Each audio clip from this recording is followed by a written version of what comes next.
At over 100 years old, I've learned that the most dangerous lies aren't the ones other people tell you. They're the ones you tell yourself. And for women over 60, one of the most dangerous lies comes from a single number you've trusted for decades: your BMI. Last year, I visited Eleanor in the hospital. She was 68, and 6 months earlier she had been sitting in my office, smiling proudly as she handed me her lab results. "Doc, I'm perfect," she said. "BMI 22. Healthy range. Same as it's been for years." She believed that number like a faithful friend. To her, BMI was proof she was doing things right. But the day I saw her in that hospital bed, her perfect BMI was still the same, and she couldn't stand on her own. It happened on an ordinary Tuesday. She caught the corner of her rug, stumbled, and fell. The kind of stumble we all make hundreds of times in our lives. This time, it ended with a fractured hip, and the hip was just the beginning. When we ran her scans, the truth was brutal. Her bone density was dangerously low. Her muscle mass had been melting away for years. She carried a layer of visceral fat, the fat that hides deep inside your abdomen, wrapping around your organs like a slow constrictor. Her BMI never changed. It never warned her. It never told her the danger was already inside. If you're over 60 and your BMI is normal, you might be breathing easier right now. That's exactly what Eleanor did. But BMI, body mass index, is just weight divided by height squared. It doesn't care what your weight is made of. It's like judging a house by the color of its paint, ignoring the cracks in the foundation, the rot in the beams, and the termites in the walls. BMI doesn't see the difference between strong muscle and soft fat. It doesn't see if your bones are thinning or your organs are under siege from visceral fat. And after 60, your body changes in ways BMI can't track. Your muscle, the tissue that keeps you steady, burns calories and shields your bones when you fall, begins to shrink faster in a process called sarcopenia. Your bones lose density, making them more fragile. Your metabolism slows, making it easier to gain fat in dangerous places, even if your weight stays the same. After menopause, hormonal shifts push fat from your hips and thighs into your belly. This fat isn't just sitting there. It's active, releasing inflammatory chemicals that damage your heart, your brain, and your metabolism. And the cruelest part? BMI won't change. It will sit there smiling back at you, whispering, "You're fine." Margaret, 70, also had a BMI of 22, but her daughter, a physical therapist, persuaded her to go deeper. She checked her body composition. The truth startled her. Low muscle mass, rising visceral fat, early bone loss. But here's the difference. Margaret didn't ignore it. She acted. We created a plan together. Strength training twice a week, higher protein intake at each meal, daily balance and mobility exercises. A year later, her muscle mass was higher, her waist smaller, her bones stronger, her energy soaring. "Doc," she told me, "I feel younger than I did at 60. Same BMI. 2 women, 2 futures. One trusted the number, the other questioned it. That's the danger of BMI. It gives you the illusion of safety. It's like looking at the surface of the ocean on a calm day, not realizing there are riptides beneath.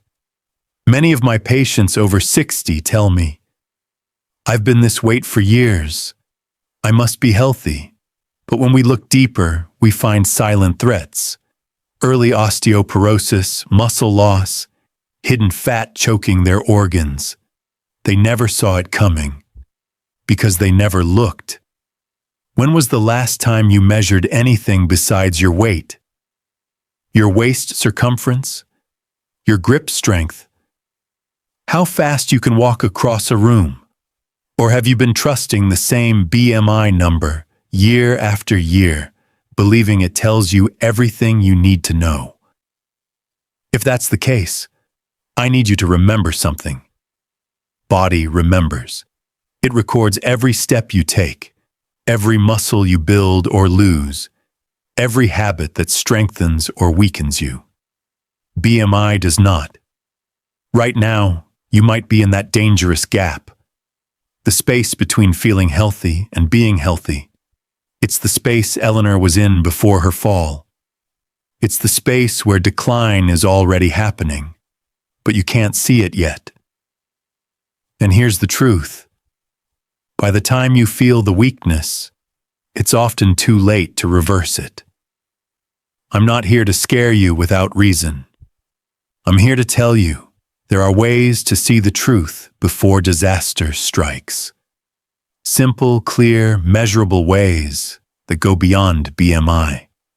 Ways that reveal your real health picture. These hidden measurements can warn you years before the BMI ever changes.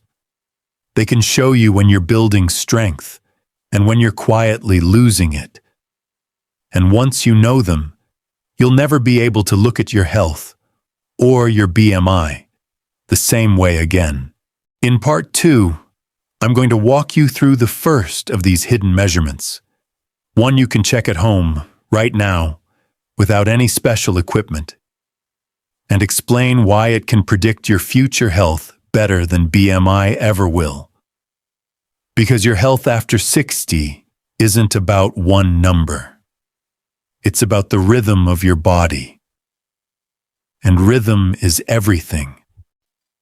You know, sometimes the most dangerous numbers are the ones that look perfectly fine.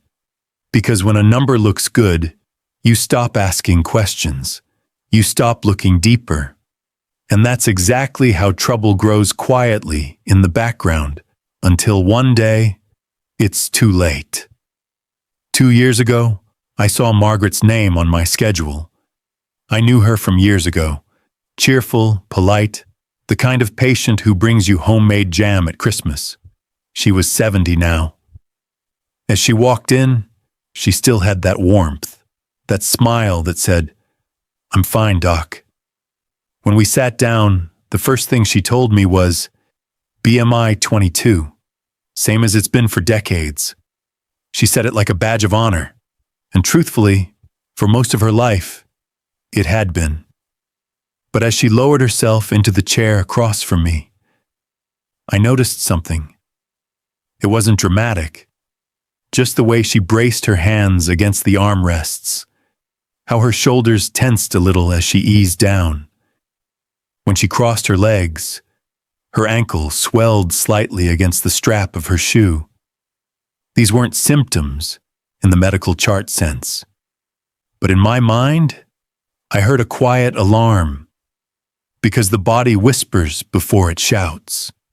And after over 100 years of living and decades of practicing medicine, I've learned to listen to those whispers. I asked about her daily routine. "Well," she began, "I walk a little, usually to the mailbox and back. I do my own shopping. I eat light, coffee and toast in the morning, maybe a salad for lunch. I don't eat much meat these days." Her BMI didn't care about any of that, but I did. I leaned forward. "Margaret, when's the last time you measured anything besides your weight and height?" She tilted her head, puzzled. "What do you mean?" I explained about body composition, how the same weight could be made of strong muscle or soft fat, dense bone or fragile bone, and how BMI couldn't tell the difference. She laughed, waving her hand. "You're just going to prove I'm fine." I sent her for a body composition scan. The next week she came back, holding the results like they were in another language. And in a way, they were. Low muscle mass, visceral fat above optimal range, bone density already edging into osteopenia. She stared at the page. But I'm not overweight. How is this possible? I could see the disbelief in her eyes. That's when I told her something I tell every patient in her position. Margaret, this isn't about your weight. This is about what your weight is made of. Think of your body like a bank account. BMI tells you the total balance, but not how much is in savings and how much is in debt. Right now, you have more debt than you think, and the interest is growing. Her smile faded. She was quiet for a moment. Then she said softly, "So, what do I do?" That's the moment I wait for, when a patient moves from "I'm fine" to "I'm ready to act," because that's when real change begins. We talked about her goals, not just staying healthy, but staying independent, keeping her balance, avoiding falls, keeping her mind sharp. She told me her grandmother had spent her last years in a wheelchair after a hip fracture. I don't want that, Doc. I don't want my kids taking care of me before they have to. I started her with 2 anchors. 1, strength training twice a week, light weights at first, just enough to challenge her muscles without risking injury. Focus on large muscle groups, legs, hips, back, shoulders. Simple bodyweight moves, squats holding onto a chair, wall push-ups, step-ups. 2, protein at every meal, eggs or Greek yogurt at breakfast.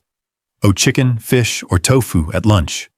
Lentils, beans, or lean meat at dinner. I explained how protein feeds muscle repair and growth, especially as we age. We added balance exercises into her daily life. Standing on one leg while brushing her teeth. Heel to toe walking down the hallway.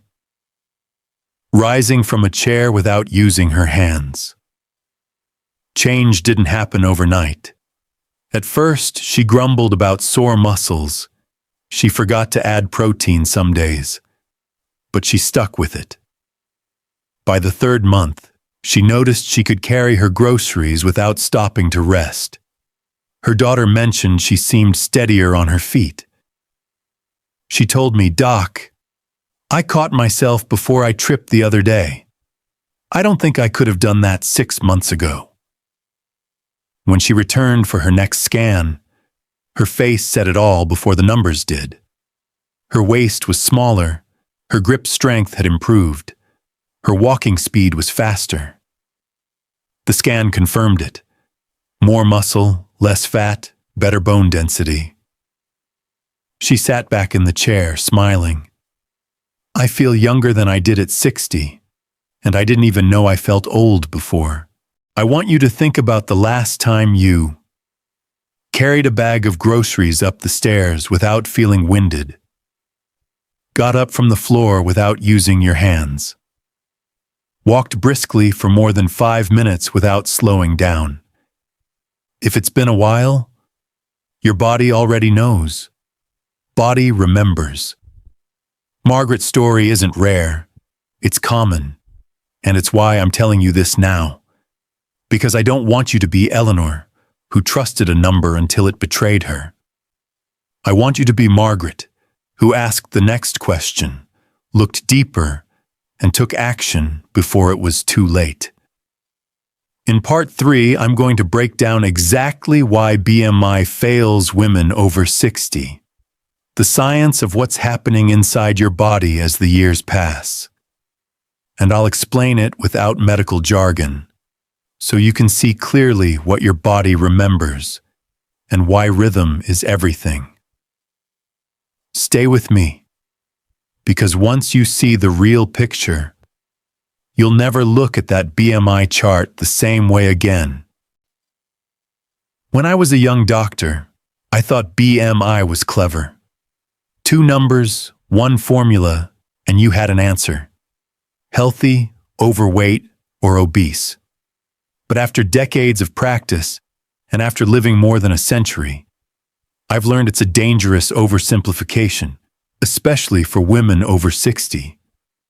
Because your body is not a math problem, it's a memory bank. And body remembers everything you've done and everything you haven't. BMI, body mass index, is calculated as weight in kilograms divided by height in meters squared. It gives you a single number. That's all. What it doesn't do, it doesn't measure muscle. It doesn't measure bone density. It doesn't measure fat distribution. It doesn't measure strength, stamina, or balance. If you have 130 pounds of strong muscle and dense bone, BMI treats it exactly the same as 130 pounds of soft fat and fragile bone. That's like comparing two houses that both weigh the same. One built from solid oak and stone, the other from rotting plywood, and calling them equally safe. When you're younger, you can get away with certain losses. A bit of muscle here, a bit of bone there, and your body covers for you. But after 60, the safety net is thinner. The balance between strength and fragility changes. Here's what happens. Sarcopenia, muscle loss, accelerates. You can lose 3 to 5% of your muscle mass per decade, faster if you're inactive. Bone density declines, especially after menopause when estrogen drops. This increases fracture risk from even minor falls. Fat redistribution. Weight shifts from hips and thighs to the abdomen. This visceral fat is metabolically active and dangerous. BMI doesn't track any of this, which means you could be losing muscle and bone, gaining visceral fat, and your BMI stays normal. Patricia, 66, came to me with a BMI of 21. I've been this slim since my 20s, she told me proudly. She looked healthy in clothes, but when she walked to my office, I noticed she moved carefully, as though each step required attention. Tests showed her grip strength was low, waist circumference above 36 inches, bone density in the osteoporotic range. She wasn't overweight, but she was at high risk for a fracture, a fall, and a rapid decline. Her BMI had disguised her fragility.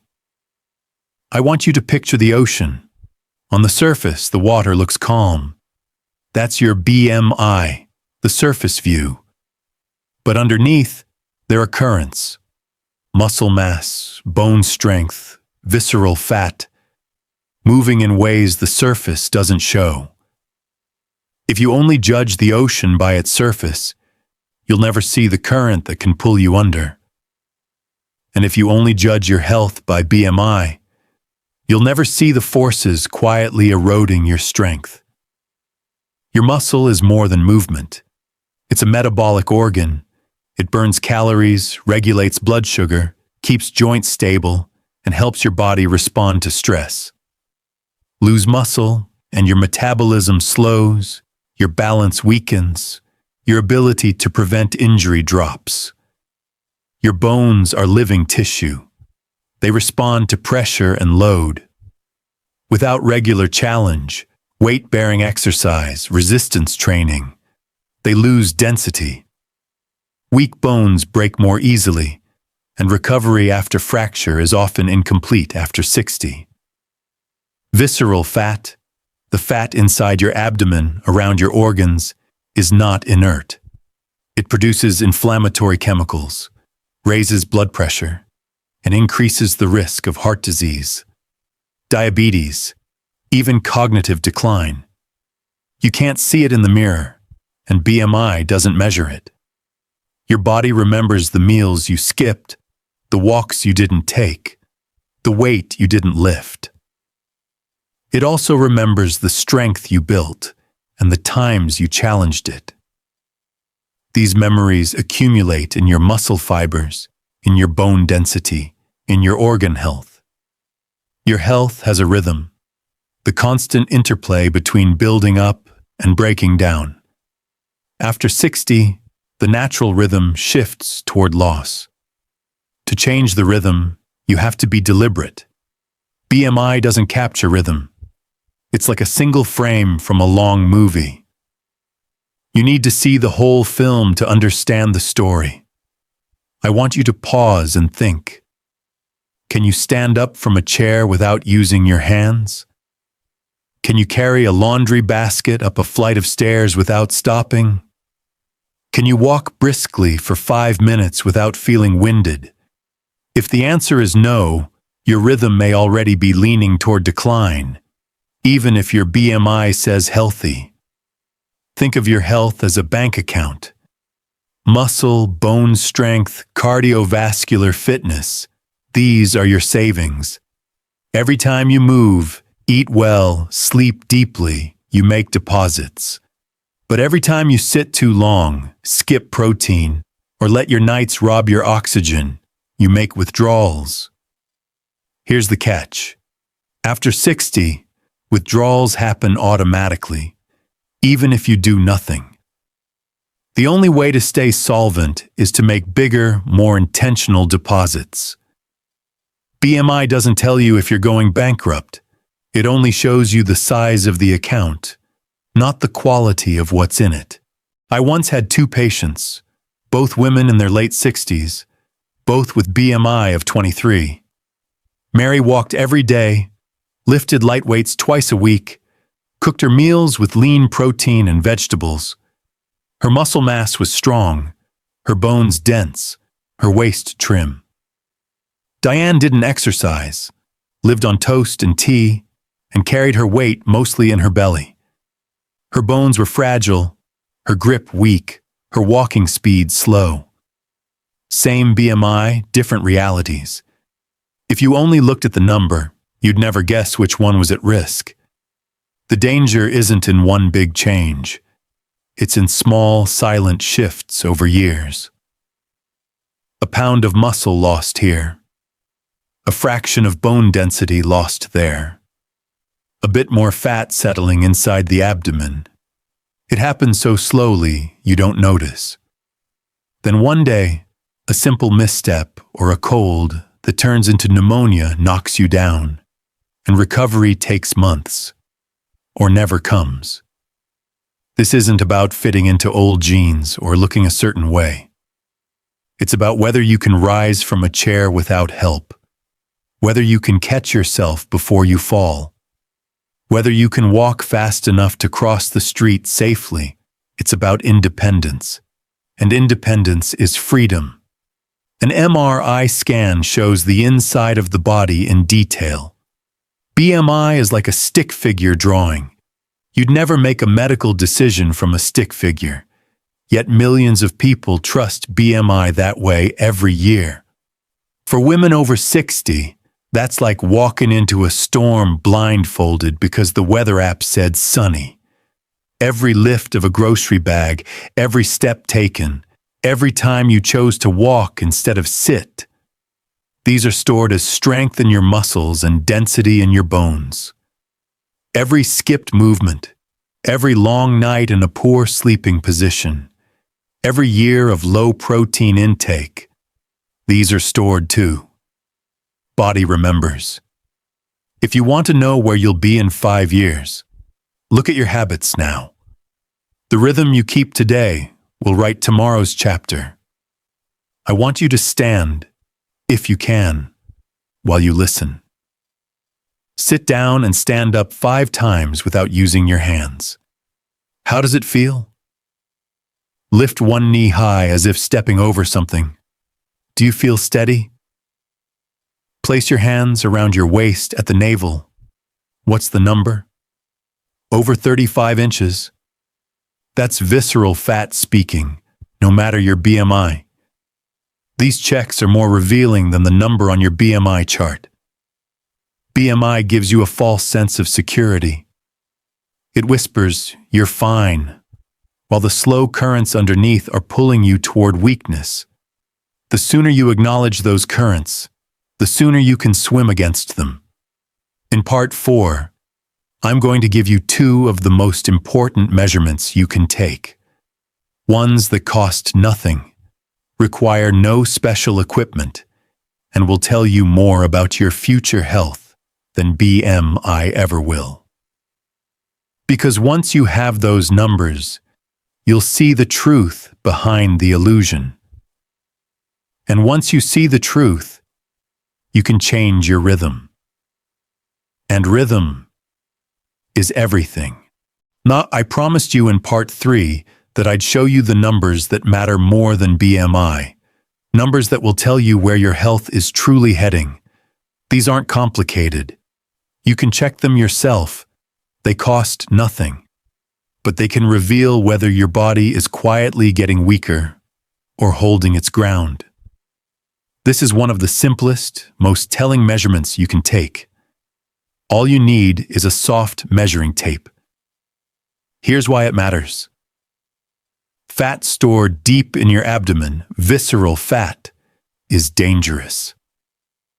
It wraps around your organs, producing chemicals that raise blood pressure, increase inflammation, and damage blood vessels.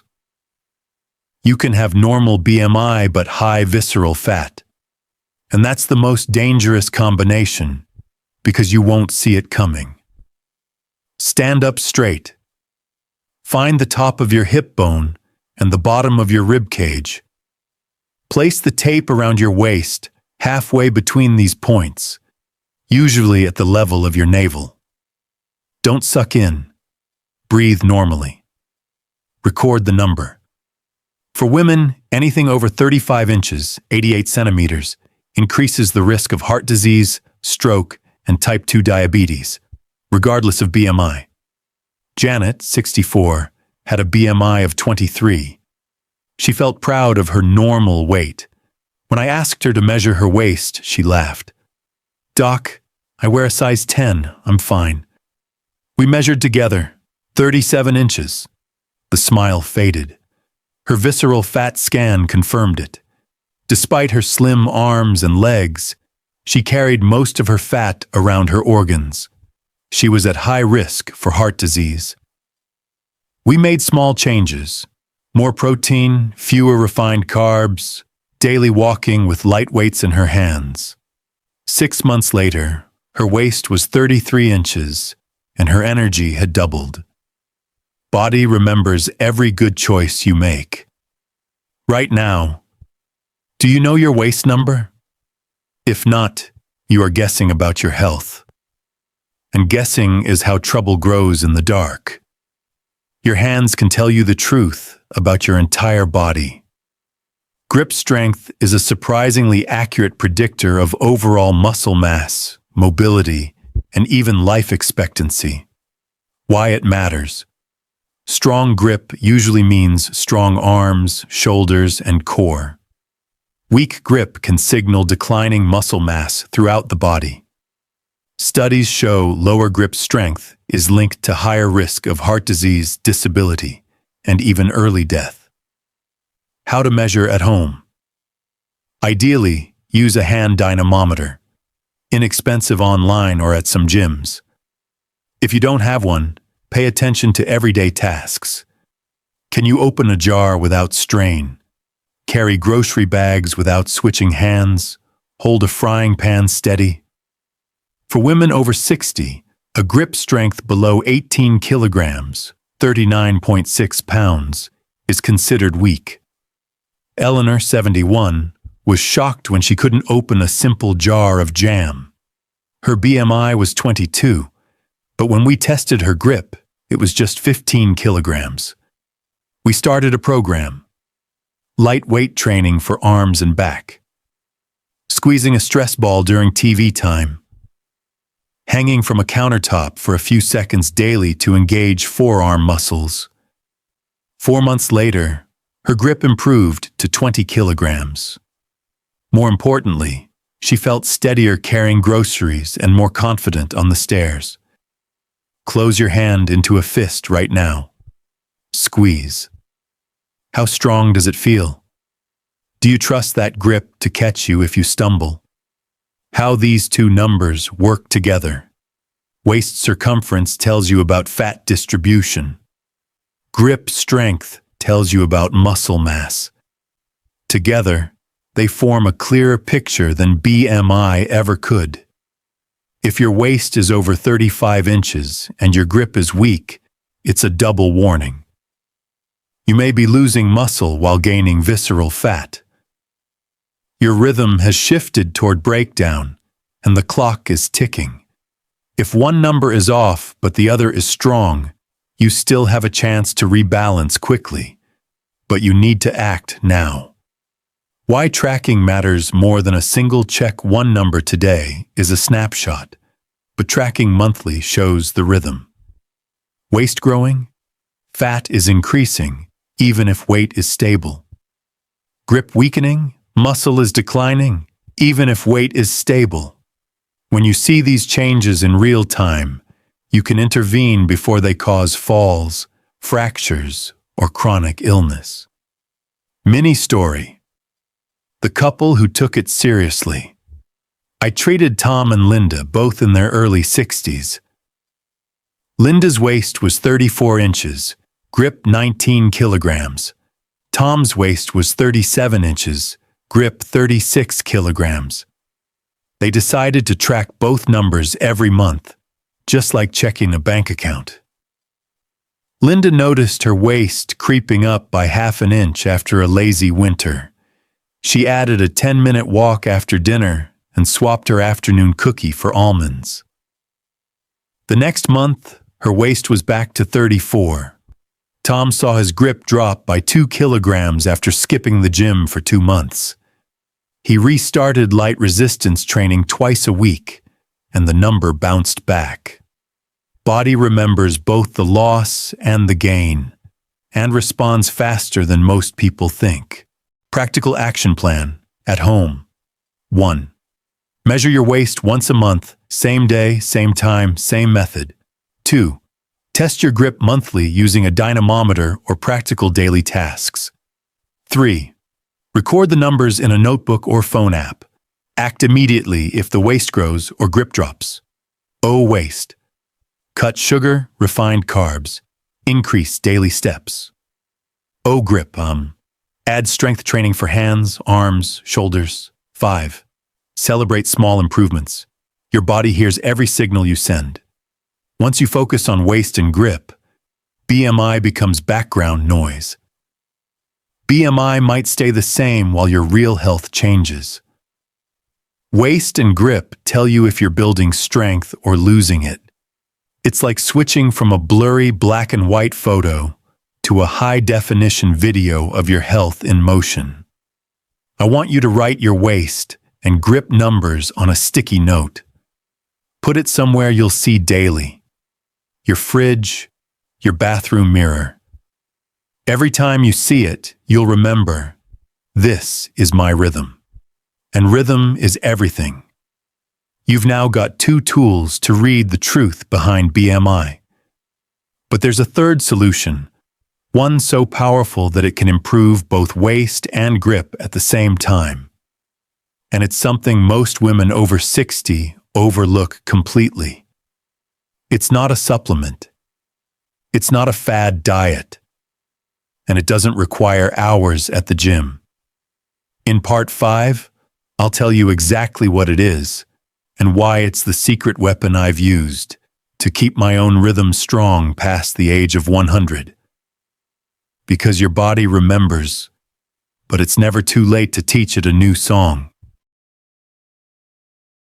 If I could give you one habit that would shrink your waist, strengthen your grip, protect your heart, and sharpen your mind, and you could start it tomorrow without equipment, pills, or pain, would you take it? Most people don't. That's why I call it the hidden solution. Now, before you picture heavy barbells in a gym, let me stop you. I'm talking about functional resistance, using your own body, light weights, or everyday objects to challenge your muscles in ways you actually use them. This is different from exercise for exercise's sake. It's building the muscle memory your body needs to keep you steady, strong, and independent. Why it works. Builds lean muscle mass, improves metabolism, reduces visceral fat.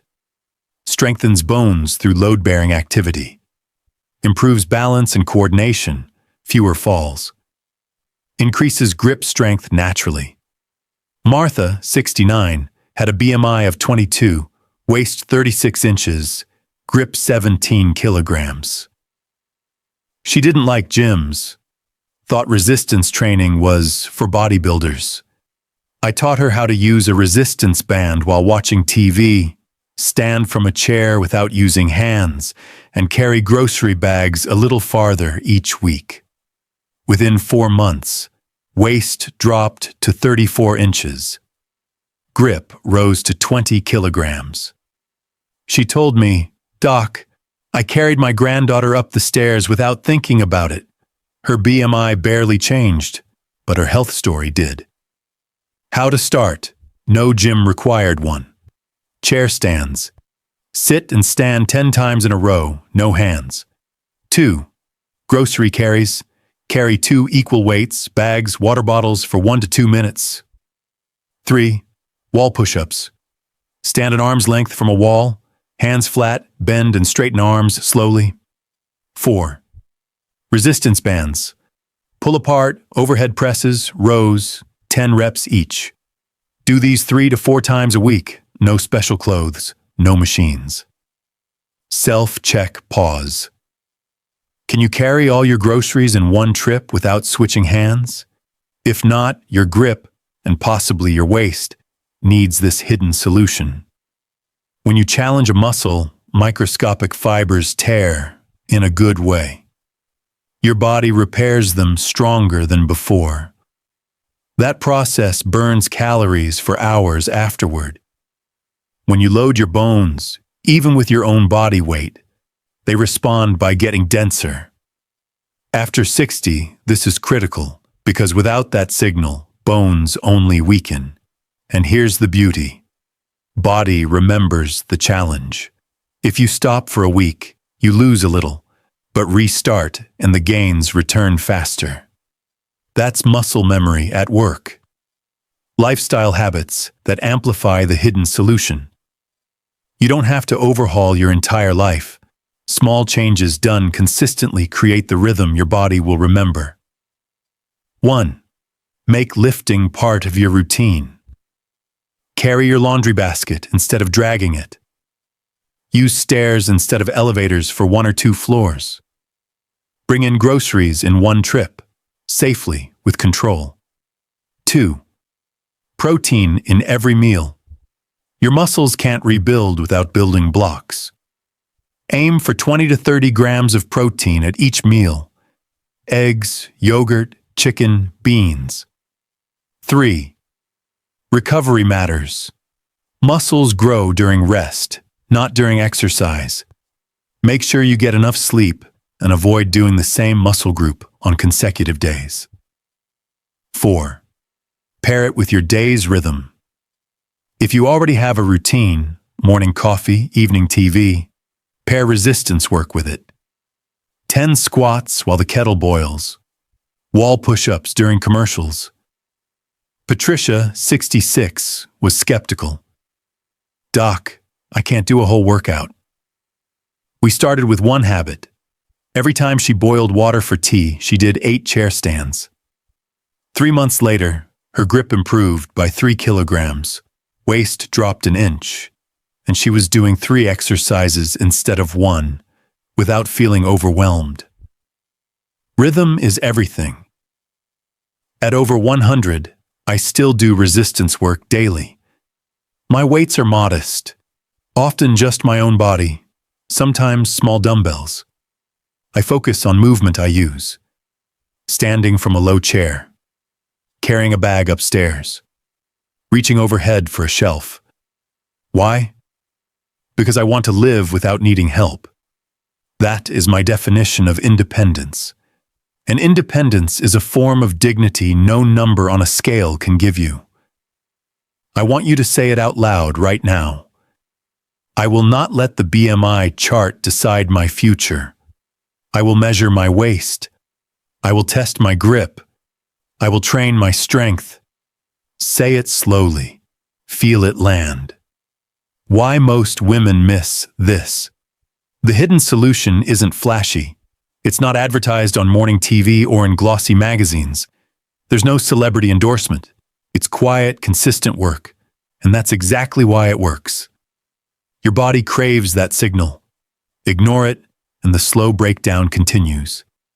Answer it, and the rebuilding begins. Every lift, every carry, every push is a message. Stay strong, stay ready. Every time you skip it, you send another message. We don't need this anymore. Your body listens. Your body remembers. The choice is yours. We've talked about waist. We've talked about grip. We've revealed the hidden solution. But there's one final truth I haven't told you yet. It's the single most important message I've given in over 70 years as a physician. It has nothing to do with numbers and everything to do with how you live each day after 60. I'll share it in part 6. Because strength without purpose is just stored energy, and purpose is what keeps the rhythm alive. From the very start, I warned you. BMI alone can't tell you the truth about your health. And for women over 60, it can even be a dangerous distraction. Now you've seen the truth behind the chart. You've learned how waist circumference reveals what the mirror can't, how grip strength predicts more than a handshake, and how resistance woven into your daily life can change everything. But here's what you may not have realized. This is only one piece of the puzzle. Janet thought her BMI of 23 meant she was safe until her waist told another story.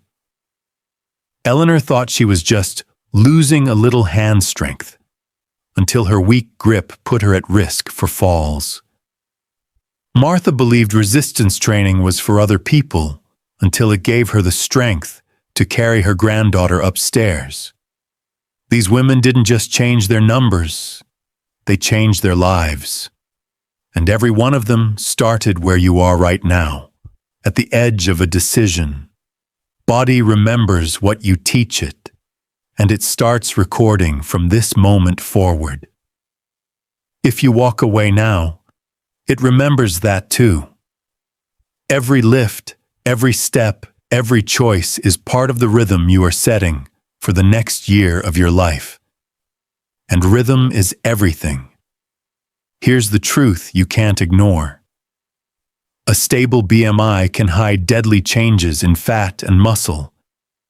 A normal weight doesn't guarantee a normal future. Your strength, not your scale, predicts your independence. Before you click away, there's one more number I haven't told you about. One that's just as important as waist and grip. One that could warn you about heart trouble years before it strikes. It's not on the BMI chart. Your doctor might not even mention it until it's already too late. Why you can't miss the next video. In the next conversation, I'll reveal how this overlooked number quietly predicts heart disease.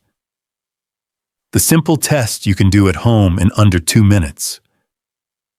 The daily habit that can improve it in just 7 days, without medication. I've seen women over 60 use this to cut their risk of heart problems in half. I've seen others ignore it and pay the price. Your action today: 1. Subscribe so you don't miss that next step. 2. Measure your waist, test your grip. 3rd, start one resistance habit before the day ends. Let me leave you. With this, your body doesn't care about perfect timing. It cares about the signal you send. And the next 24 hours are your chance to send the clearest signal yet. I am still building. I am still strong. I am still here. Your body will remember. Your rhythm will respond. Now click on the video right here, because in it, I'll give you the final missing piece to your health puzzle after 60. If you skip it, you may never know the danger that's already in motion. And if you watch it, you may never think about your heart the same way again. Because your body remembers, and your next choice writes the next chapter.